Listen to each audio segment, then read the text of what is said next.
If you subscribe now, it's because stories like this aren't meant to be forgotten. They stay with us long after the video ends.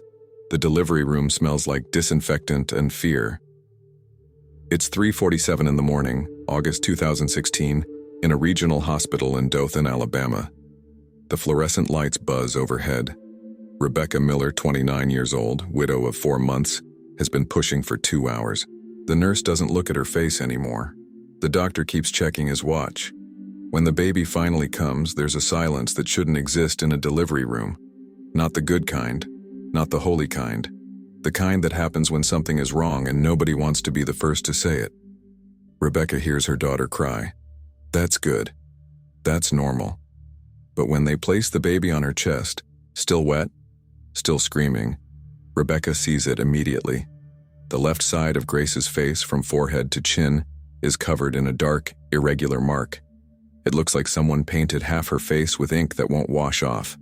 It's not a bruise. It's not dried blood. It's skin, dark brown skin on a pale newborn body. "What is that?" Rebecca whispers. The nurse doesn't answer. She's already stepping back. "Doctor, what is that on my baby?" The obstetrician leans in, frowns, touches the mark gently. Grace screams louder. He pulls his hand back. "I don't know," he says. "We'll call a dermatologist." Rebecca looks down at her daughter. Grace's right eye is open, blue and clear. Her left eye is surrounded by that dark stain like a mask she was born wearing. The mark doesn't cross the center line of her face. It stops exactly at the bridge of her nose, like someone drew a border with a ruler. Rebecca starts to cry. Not because the baby is ugly. Grace isn't ugly. But because Rebecca knows, right there, in that fluorescent room at 3:47 in the morning, that her daughter's life is going to be harder than it should be. Her husband, David, died in June. Motorcycle accident on Route 84. No alcohol, no speeding, just bad luck and a pickup truck that didn't see him. They'd been trying for a baby for 3 years. Grace was the miracle. The last piece of David that Rebecca had left. And now this. The dermatologist arrives 6 hours later. Her name is Dr. Patel and she's young, maybe 32, with kind eyes and a tablet full of medical images. She examines Grace under a bright lamp, takes photos, zooms in on the mark. "It's a pigmentation disorder," she says carefully. "Possibly segmental vitiligo, but inverted." What does that mean? Vitiligo usually makes the skin lose color. It turns white. This is the opposite. The melanocytes, the cells that produce pigment, are overactive on one side of her body.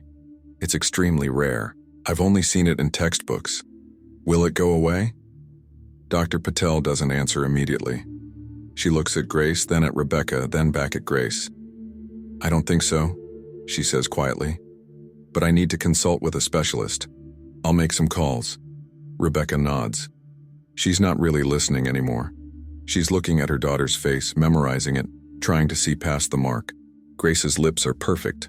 Her nose is small and round. Her right cheek has a tiny dimple. But the left side looks like it belongs to a different child. The hospital discharges them 2 days later. No treatment plan, no follow-up scheduled. Dr. Patel gives Rebecca a referral to a pediatric dermatologist in Birmingham, 2 hours away, but the appointment isn't available for 3 months. "Just keep her out of direct sunlight," Dr. Patel says. "And be prepared. People are going to stare." Rebecca drives home alone. Grace sleeps in the car seat behind her. The August heat makes the asphalt shimmer. Rebecca keeps checking the rearview mirror, looking at her daughter's face, half in shadow, half marked. When they get home, the house is too quiet. David's motorcycle boots are still by the door. His coffee mug is still in the sink. Rebecca carries Grace inside and sits on the couch, just holding her, rocking slightly. She doesn't cry. She's too tired to cry. The first visitor is David's mother, Linda, who arrives the next morning with a casserole and a tight smile. She takes one look at Grace and her smile disappears. "Oh my God," Linda says. "What happened to her face?" "It's a skin condition. She was born with it." Linda leans closer, squinting. "Can they fix it?" "I don't know yet." "Well, they have to fix it. She can't go through life looking like that. Rebecca feels something cold settle in her chest. She's 2 days old, Linda. I know, I'm just saying. Kids are cruel. You need to find a doctor who can do something. Linda doesn't stay long. She leaves the casserole on the counter and hugs Rebecca stiffly before leaving. Rebecca dumps the casserole in the trash after she's gone. The pediatrician's office is worse. Dr. Morris has been Rebecca's family doctor since she was a teenager. He's 60, balding, with a soft voice and conservative opinions. He examines Grace at her 2-week checkup, measures her head, listens to her heart, checks her reflexes. She's healthy, he says. Good weight, good muscle tone. What about her face? Dr. Morris glances at the mark, then looks away.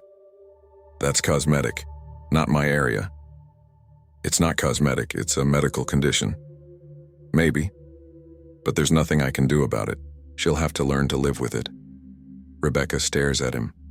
She's 2 weeks old. I understand. But some things can't be fixed, Rebecca. Best to accept that early.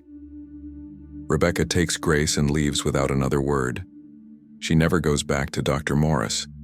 The appointment in Birmingham happens in November. The specialist, Dr. Raymond, is older, more experienced, but his conclusion is the same. It's segmental hyperpigmentation, likely congenital. There's no cure.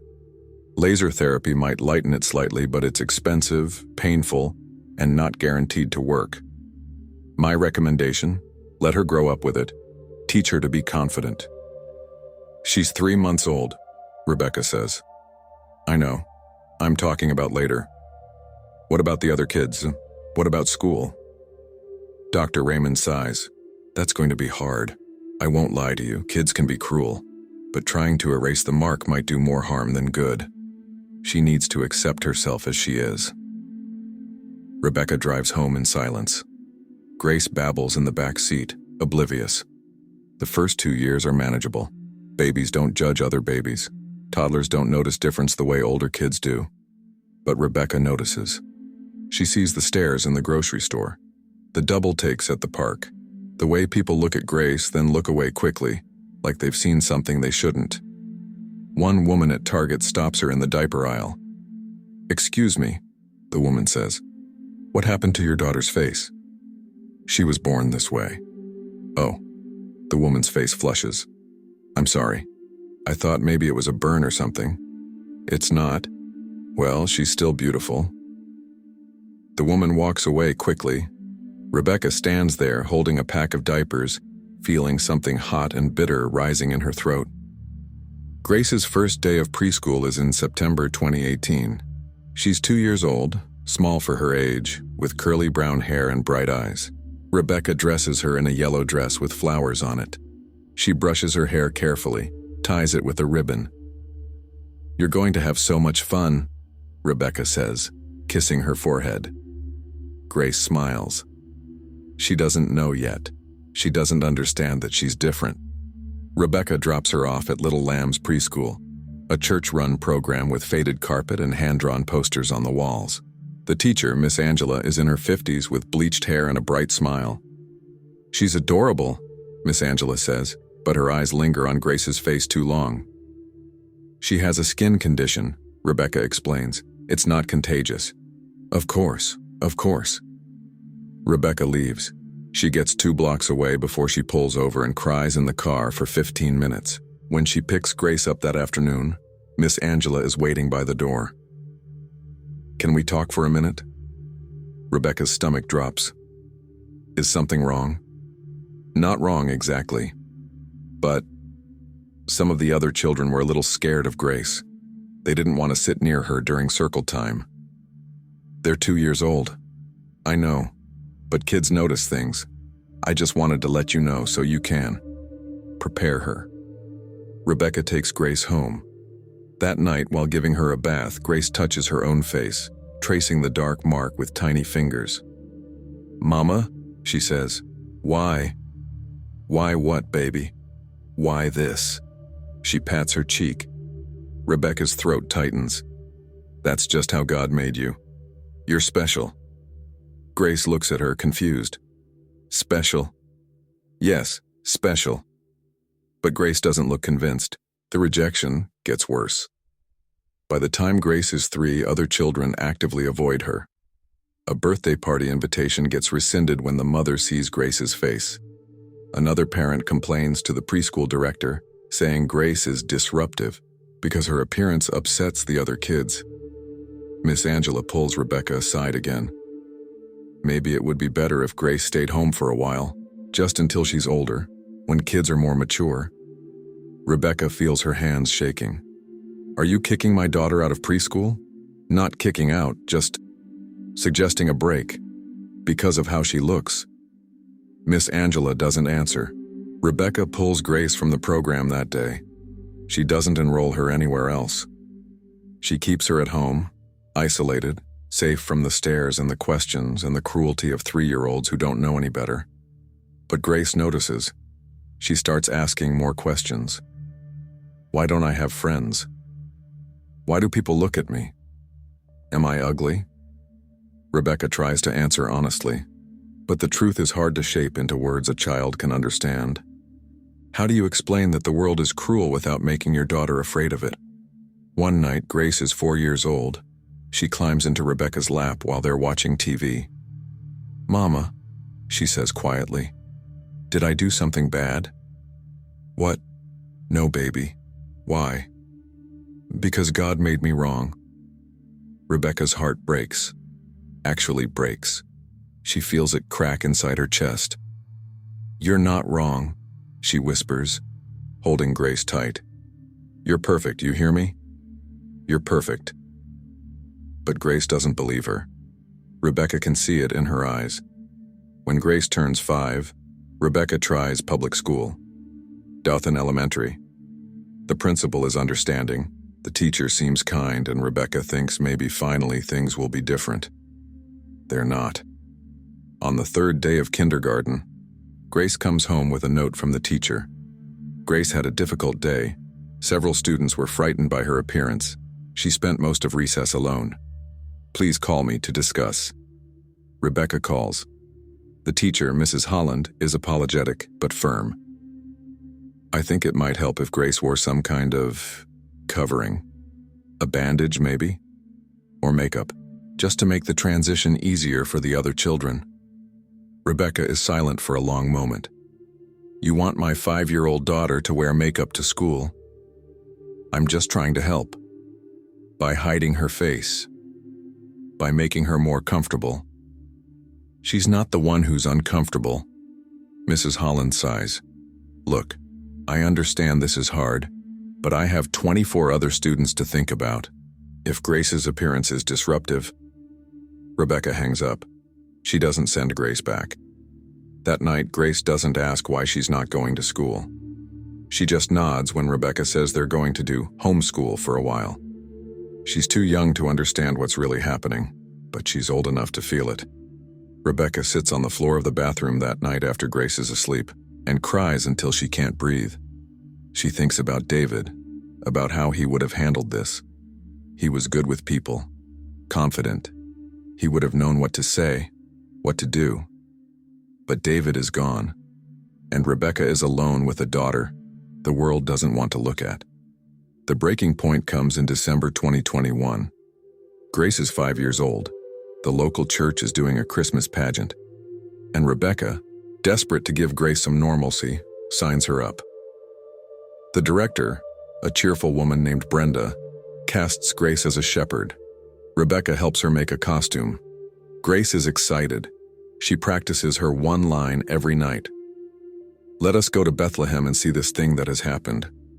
The night of the pageant, Rebecca sits in the 3rd row filming on her phone.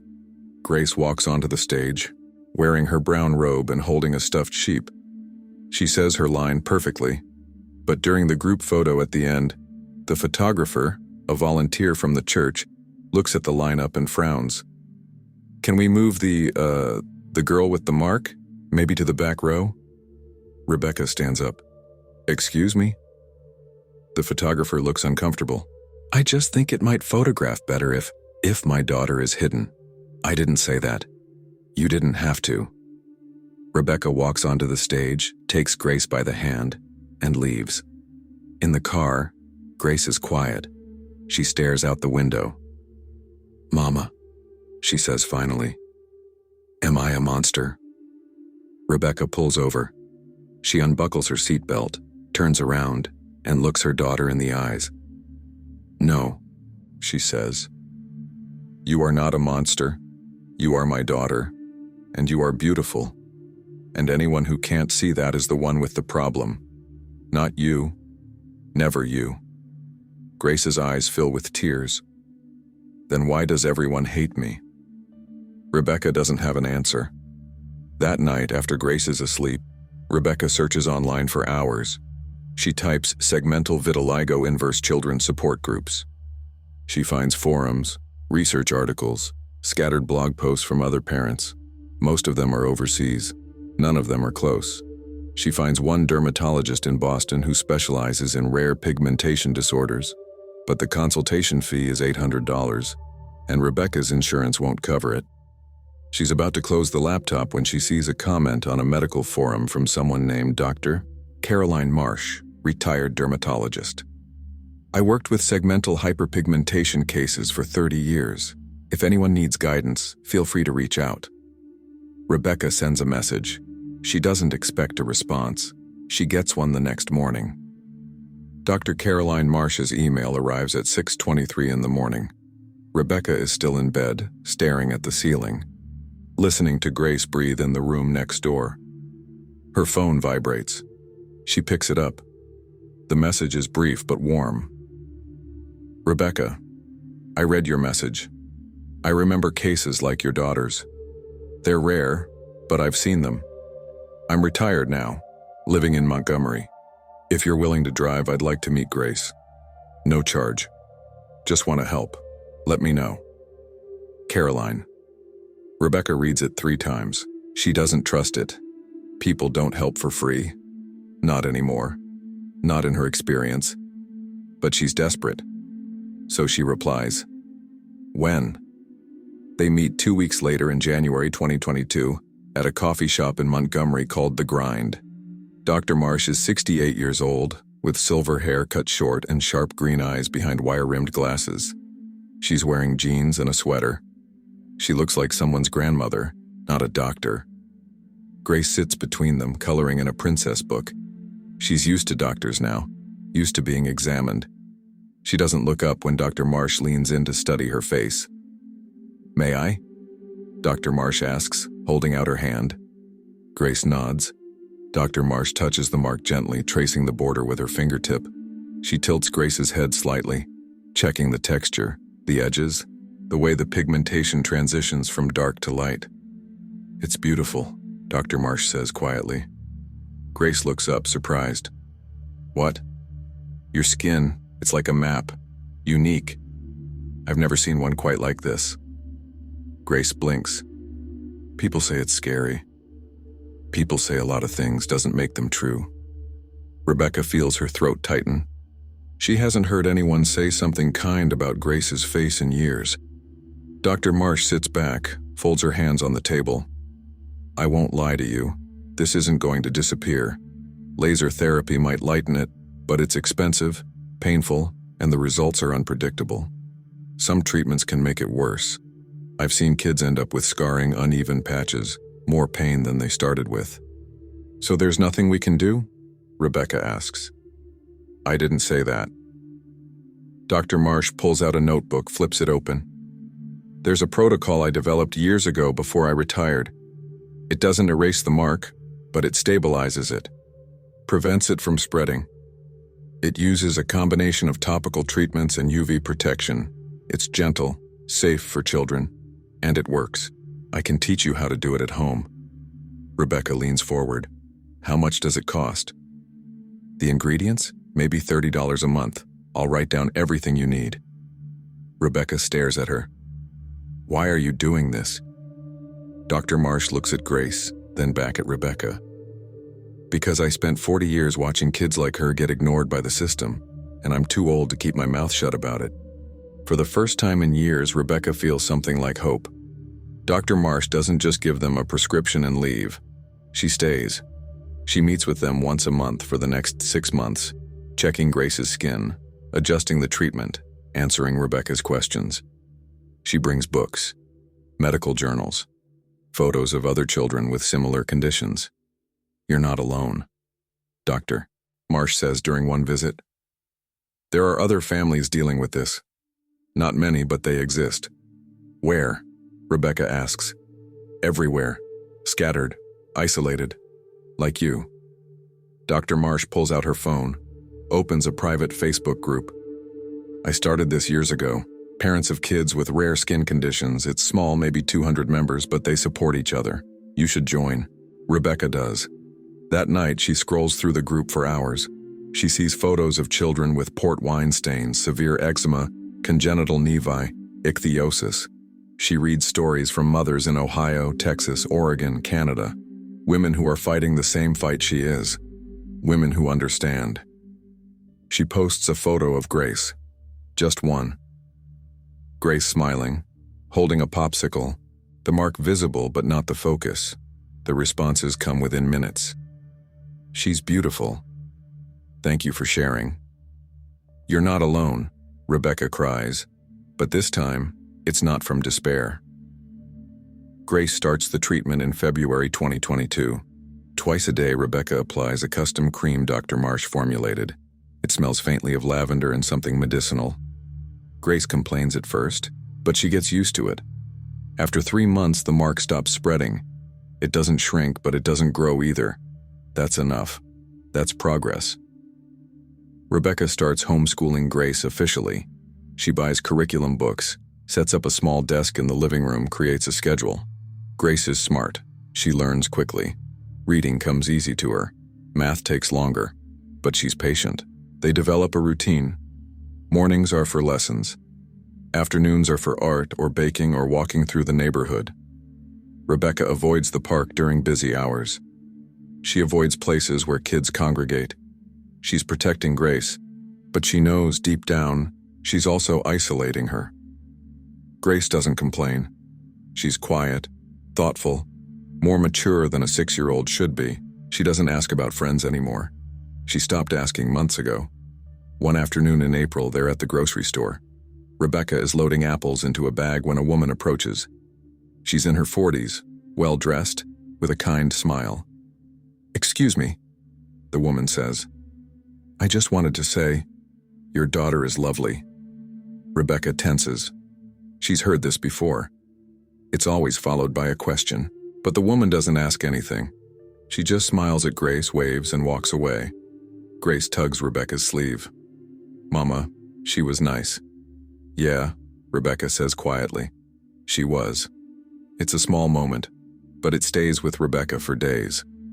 That summer, Grace turns 6. Rebecca throws her a small party at home. No other kids, just the two of them, Dr. Marsh, and one neighbor, Mrs. Petty, an elderly woman who brings sugar cookies and doesn't ask questions. Grace blows out the candles on her cake. She wishes for something, but she doesn't say what. Later, when they're cleaning up, Grace asks, "Mama, do you think I'll ever have a real birthday party with other kids?" Rebecca's chest aches. "I hope so, baby." "Me too." In August, Rebecca gets an email from a woman named Jenna Torres. She's a member of the Facebook group and she lives in Birmingham. Her son, Miguel, has a large birthmark that covers most of his neck and shoulder. He's 7 years old, homeschooled, isolated. Jenna suggests they meet. Let the kids play together. Rebecca hesitates. She's scared. Scared that Grace will get attached and then lose another friend. Scared that Miguel's family will judge her. Scared that it won't work. But she says yes. They meet at a park halfway between Dothan and Birmingham. Miguel is small, shy, with dark eyes and a nervous smile. He and Grace stand 5 feet apart for the first 10 minutes, just staring at each other. Then Grace says, "Do you like dinosaurs?" Miguel nods. "Me too." They sit in the sandbox and build a dinosaur habitat out of sticks and rocks. They don't talk much, but they don't need to. Rebecca and Jenna sit on a bench, watching. "This is the first time he's played with another kid in 2 years, Jenna says quietly. "Same," Rebecca says. They exchange numbers. They promise to meet again. Over the next year, they do. Once a month, sometimes twice. Grace and Miguel become friends. Not best friends, not the kind you see every day, but real friends. The kind who understand each other without words. Grace starts smiling more, laughing more. She draws pictures of her and Miguel fighting dragons. She talks about him constantly. Rebecca feels something she hasn't felt in years. Relief. But the world outside their small bubble is still cruel. In November 2022, Rebecca takes Grace to a new dentist. The receptionist is polite, professional. But when Grace sits in the waiting room, another mother pulls her child closer, whispers something, and moves to the other side of the room. Grace notices. She always notices. In the car afterward, she's quiet. "Mama," she says finally. "Why do people do that? Do what? Move away like I'm going to hurt them." Rebecca grips the steering wheel. "Because they don't understand." "Understand what?" "That you're just a kid, like them." Grace is silent for a long moment. Then she says, "I wish I looked normal." Rebecca pulls over. She turns around, looks Grace in the eyes. "You are normal. You hear me. You are exactly who you're supposed to be." But Grace shakes her head. "No, I'm not. If I was normal, people wouldn't look at me like that." Rebecca doesn't know what to say, because part of her agrees. Part of her wishes desperately that Grace look different. Not because she's ashamed of her daughter, but because she's tired of watching her suffer. That night, Rebecca calls Dr. Marsh. "I don't know if I'm doing the right thing," Rebecca says. "Keeping her home, hiding her from the world. Maybe I should just throw her back into school, let her tough it out." "And maybe she'd survive," Dr. Marsh says. "But at what cost? You're protecting her, Rebecca. There's no shame in that." "But she's lonely." "I know, and that's not fair. But neither is sending her into a place that's going to destroy her self-worth before she's old enough to defend it." Rebecca exhales slowly. "So what do I do?" "You keep doing what you're doing. You give her love, stability, and proof that she's valued. And when she's ready, when she's strong enough, you let her face the world. But not before." Rebecca hangs up. She feels slightly better. Slightly. In January 2023, Grace turned 7. She's reading at a 4th grade level. She's teaching herself piano using YouTube videos. She's learning Spanish from an app Rebecca downloaded. She's brilliant, she's kind, she's brave, but she's also isolated, and Rebecca sees it wearing on her. One afternoon, Grace asks, "Mama, do you think I'll ever go to a real school?" Rebecca hesitates. "Do you want to?" Grace thinks about it. "I don't know, maybe, if kids were nice. And if they're not?" Grace shrugs. "Then I guess I'll stay home." She says it like it's inevitable, like she's already accepted it. That breaks Rebecca more than anything. In March, Rebecca sees a post in the Facebook group. A woman in Atlanta is organizing a meetup for families with kids who have visible differences. A whole day at a private rec center. Swimming, games, pizza. A safe space. Rebecca shows Grace the flyer. "Do you want to go?" Grace's eyes light up. "Really? Really?" They drive to Atlanta in April. The rec center is buzzing with kids. Grace walks in, holding Rebecca's hand tightly, her eyes wide. There are children with scars, with birthmarks, with limb differences, with craniofacial conditions. Kids in wheelchairs, kids with feeding tubes, kids who look different in 100 different ways. And for the first time in her life, Grace doesn't stand out. She lets go of Rebecca's hand. She walks over to a group of kids playing tag. She joins in. Rebecca stands by the wall, watching, crying. Jenna finds her. "First time?" she asks. Rebecca nods. "It gets easier," Jenna says, seeing her happy like this. "Does it?" "No," Jenna admits, "but at least she gets to feel normal for a day." Grace plays for hours. She makes friends. She laughs. She's a kid. On the drive home, she's exhausted but glowing. "Mama," she says, "can we go back?" "Every year," Rebecca promises. "Every single year." But even that joy is temporary. In June, Rebecca gets a message from a producer at a local news station. They want to do a story on Grace, inspiring local girl overcoming adversity. They promise it will be positive, uplifting, empowering. Rebecca is skeptical, but she talks to Grace. Do you want to be on TV? Grace thinks about it. Will it help other kids like me? Maybe. Then okay. The interview happens in their living room. The reporter is a young woman named Ashley, with a bright smile and carefully worded questions. Grace, what's it like being different? I don't know, I've always been like this. Do kids ever say mean things to you? Grace nods. Sometimes. What do you say back? Grace looks at the camera. Nothing. I just walk away. The segment airs 2 weeks later. It's 3 minutes long. They use sad piano music. They focus on the mark.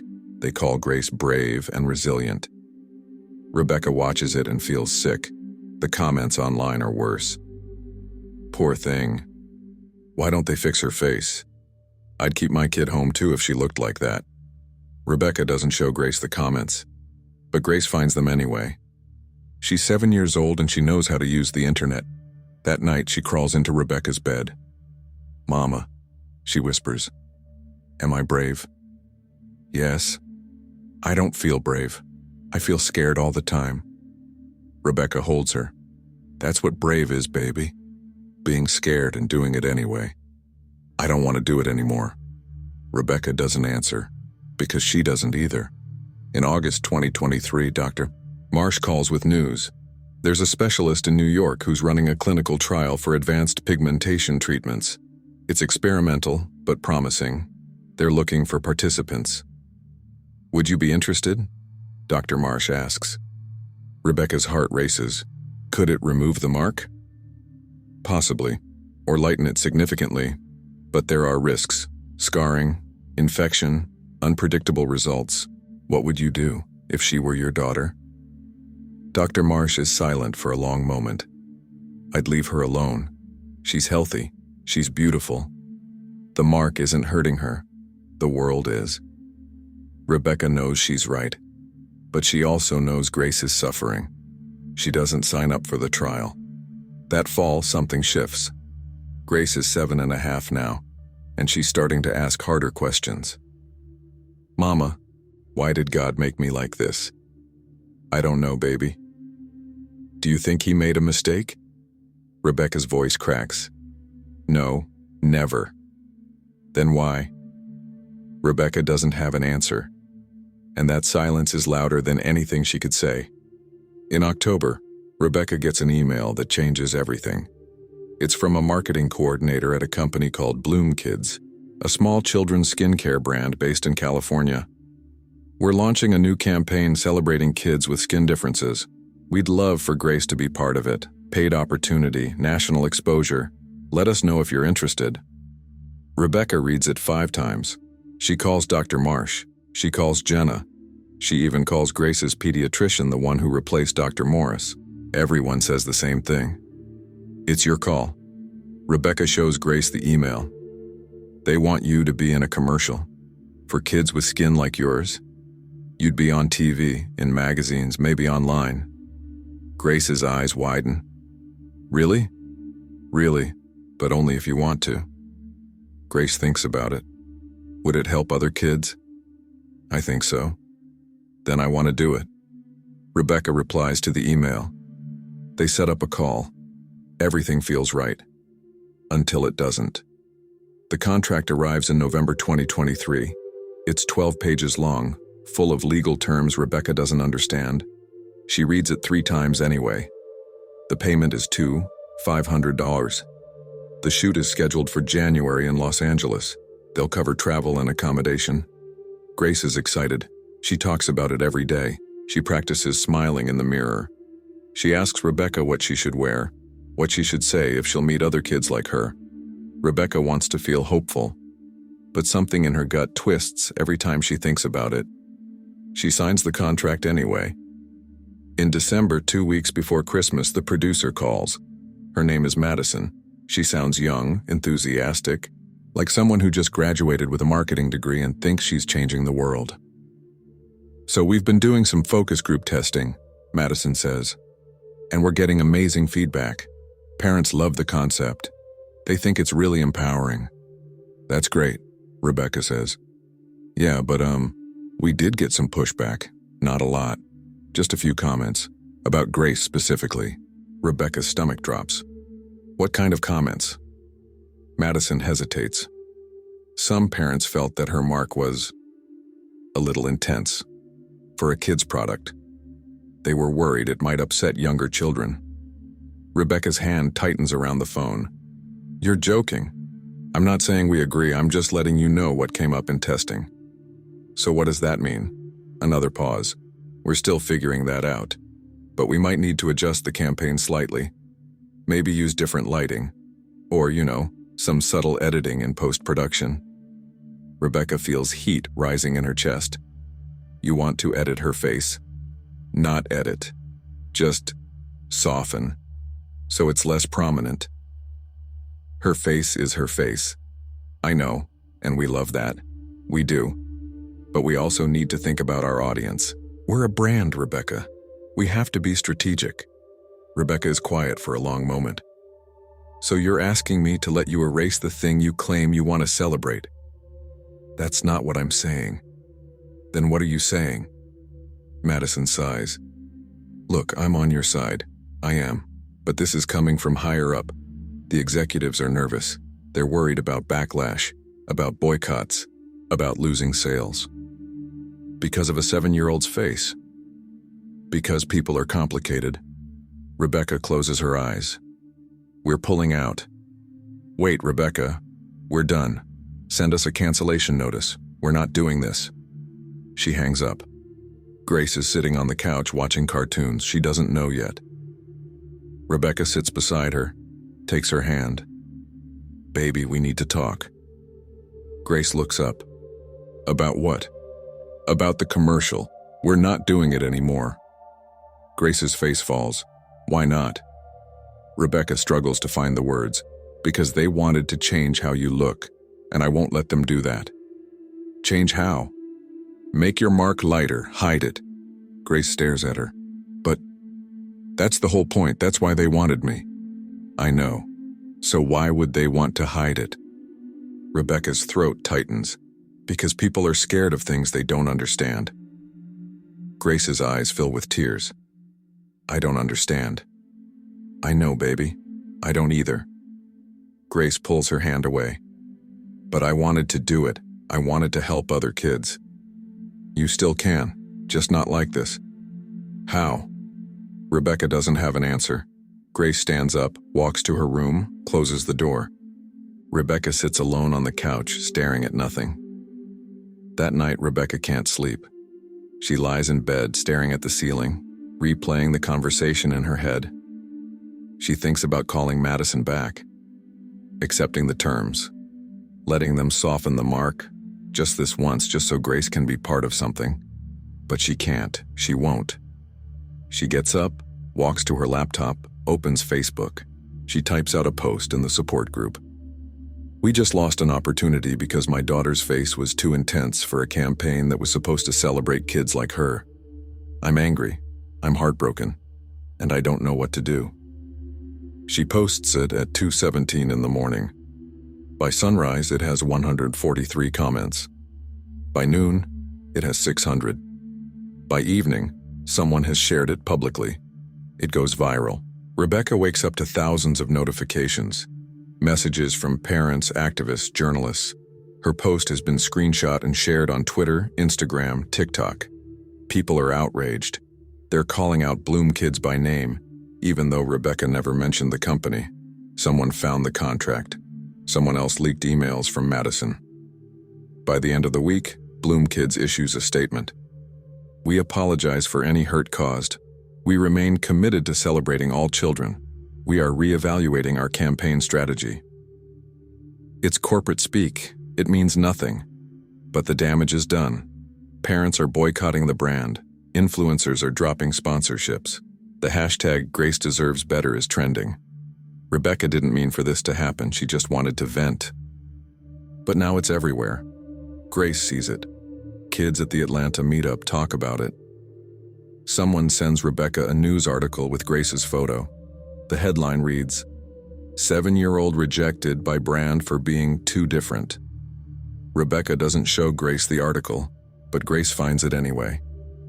"Mama," she says quietly. "Everyone knows. I'm sorry, baby. I didn't mean for it to get this big." Grace doesn't cry. She just stares at the screen. "Do you think they're right? That I'm too much?" "No, never." "Then why did they say it?" Rebecca kneels in front of her. "Because they're cowards. Because they care more about money than people. Because the world isn't fair." Grace nods slowly. "I know." And that's what breaks Rebecca. That Grace, at 7 years old, already knows the world isn't fair. 2 weeks later, another email arrives. This one is from a smaller company called Honest Hands, a natural skincare line based in Portland. The message is short. "We saw what happened with Bloom Kids. We'd like to offer Grace a partnership. No editing, no hiding, just her. Let us know." Rebecca is skeptical. She calls them. She talks to the founder, a woman named Priya, who has a daughter with severe eczema. "I started this company because I couldn't find products that didn't irritate my daughter's skin," Priya says, "and I've spent 5 years fighting the same fight you are. I'm not interested in using Grace as a token. I want her to be the face of this campaign because she deserves to be seen, as she is." Rebecca's voice shakes. "And you won't edit her?" "Not a single pixel." "And you won't pull out if people complain?" "People will complain. They always do. But we're not built for people who complain. We're built for people like you and me." Rebecca talks to Grace. Grace is hesitant, burned. What if they change their mind too? Then we walk away again. Grace thinks about it. "Okay, but only if you promise we can leave if it feels wrong." "I promise." The shoot happens in March 2024. They fly to Portland. Grace is nervous on the plane. She holds Rebecca's hand the entire time. The studio is warm, full of natural light. There are 3 other kids in the campaign. One has vitiligo, the traditional kind with white patches. One has a large port wine stain on her neck. One has alopecia. Grace relaxes when she sees them. She's not alone. The photographer, a man named David, is gentle. He doesn't direct them to pose. He just lets them play. Laugh. Be kids. "Perfect," he says. "That's perfect." They don't use makeup. They don't use filters. They don't hide anything. When Rebecca sees the photos, she cries. Grace looks happy, confident, beautiful. The campaign launches in May 2024. It's small, regional, not a national brand, but it's real. Grace's photo is on the website, in local stores, on social media. The comments are mixed. Some people are supportive, some are cruel. But Honest Hands doesn't back down. Priya sends Rebecca a message. "Thank you for trusting us. Grace is changing lives." I hope you know that. Rebecca wants to believe it, but she's tired. So tired. That summer, Grace turns 8. She's taller now, smarter, more aware. She doesn't ask about school anymore. She's accepted that homeschooling is her life.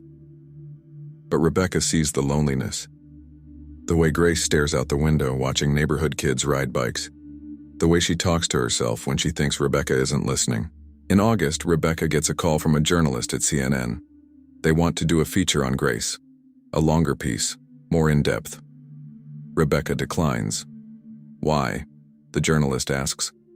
Because she's 8 years old, and she deserves to be more than a story. But she could inspire. She's not here to inspire you. She's here to live. Rebecca hangs up.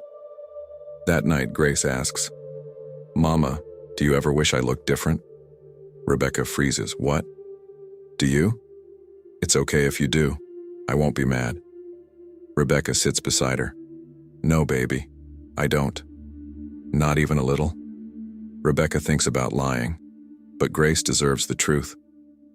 Sometimes, Rebecca says quietly, I wish you didn't have to suffer. I wish people treated you better. But I don't wish you were different. I love you exactly as you are. Grace nods. She doesn't say anything else, but Rebecca sees the relief in her eyes. In October, Rebecca finds out that Bloom Kids quietly relaunched their campaign. With different kids with smaller marks, less visible differences. Rebecca doesn't post about it. She doesn't say anything. She's done fighting that battle. But she saves the article, just in case Grace asks one day. Grace is 9 years old now. It's December 2025. The mark is still there. It hasn't faded. It hasn't spread. It just is. She's learned to live with it. Not the way people mean when they say that phrase, like some kind of reluctant acceptance. She's learned to live with it the way you live with brown eyes or freckles or being left-handed. It's part of her, not all of her. Just part. She still gets stared at. Still gets questions from strangers who don't know better. Still sees parents pull their children away in grocery stores. But something has changed. Last month at the library, a little girl walked up to Grace and said, "I like your face." Grace blinked. "You do?" "Yeah. It looks like a butterfly."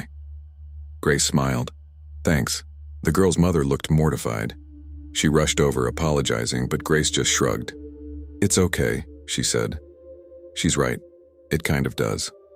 Rebecca watched from across the room, her chest tight. Grace still does homeschool. She's reading at a 7th grade level now. She's teaching herself to code. She wants to make video games when she grows up. Games where the characters don't all look the same. Rebecca still struggles with insurance. The treatment Dr. Marsh developed isn't covered. They pay out of pocket every month. $37. It's not much, but it adds up. They still go to the Atlanta meetup once a year. Miguel is taller now, quieter.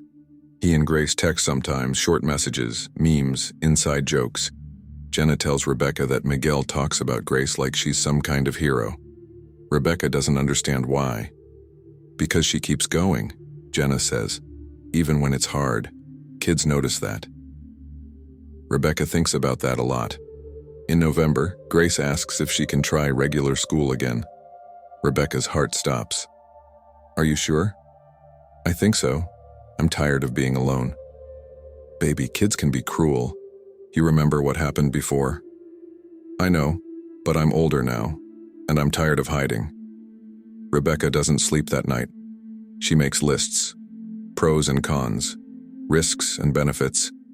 She calls Dr. Marsh. She calls Jenna. She even calls the school counselor at Dothan Elementary. The counselor is new, young. She listens carefully. "We can try," she says, "but I can't promise it will be easy." "I know." Grace starts in January 2026, 4th grade. She's nervous. Rebecca walks her to the classroom, holding her hand too tight. The teacher, Ms. Kim, is kind. She introduces Grace to the class without making a big deal of it. "This is Grace. She's joining us this semester." The kids stare. Of course they stare. But one boy, small with glasses, raises his hand. "Do you like Minecraft?" Grace nods. "Cool. Me too." And just like that, she has a friend. It's not perfect. Some kids still avoid her. Some parents still complain. But Grace goes every day. She does her homework. She eats lunch with the boy who likes Minecraft and 2 girls who like drawing. She comes home tired, sometimes sad, but not broken. "How was school?" Rebecca asks every afternoon. "Okay," Grace says, and she means it. In March, a photographer from Honest Hands contacts Rebecca again. They want to do a follow-up campaign, show how the kids have grown. Grace agrees, but this time she has a condition. "I want to write my own caption." They let her. The photo goes up in April. Grace, 9 years old, smiling, confident, the mark visible and unapologetic. The caption reads, "I used to think I was broken. Now I know I'm just different, and that's okay." The post gets 47,000 likes, hundreds of comments, parents thanking her, kids saying she inspired them. Rebecca reads them all. She cries. Again. But this time, they're not tears of grief. In May, Grace comes home from school with a permission slip. Field trip to the Science Museum.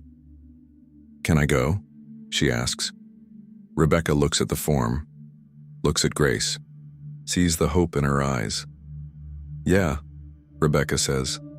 "You can go." Grace goes. She has fun. She comes home talking about the planetarium and the dinosaur exhibit and how her friend Jacob threw up on the bus. She doesn't mention her face once. In June, Rebecca gets an email from the insurance company. After 3 years of appeals, they've agreed to cover Grace's treatment. Rebecca cries. She calls Dr. Marsh. "We won," she says. Dr. Marsh laughs. "You sure did. It's summer now. Grace is 9.5. She rides her bike around the neighborhood. She plays video games with Jacob online. She's learning to bake bread with Rebecca. The mark is still there. It will always be there.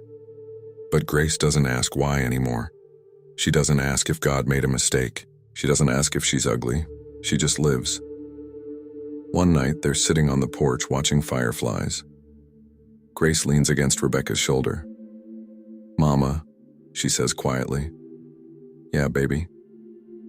Do you think things will get easier?" Rebecca thinks about lying, about saying yes, everything will be perfect, but Grace deserves the truth. "I don't know," Rebecca says. "Maybe. Maybe not. But I know you're strong enough to handle it." Grace is quiet for a moment. "How do you know?" "Because you already have." Grace nods. She watches the fireflies dance in the darkening air. "I'm glad you're my mom," she says. Rebecca's throat tightens. "I'm glad you're my daughter." They sit in silence. The night is warm. The world is still cruel. But in this moment, on this porch, they are enough. Grace is 9 years old. The mark is still there. It hasn't disappeared. It hasn't been cured. There was no miracle, no transformation, no perfect ending. But she's here. She's living. She's loved. And maybe that's enough. Maybe that's everything.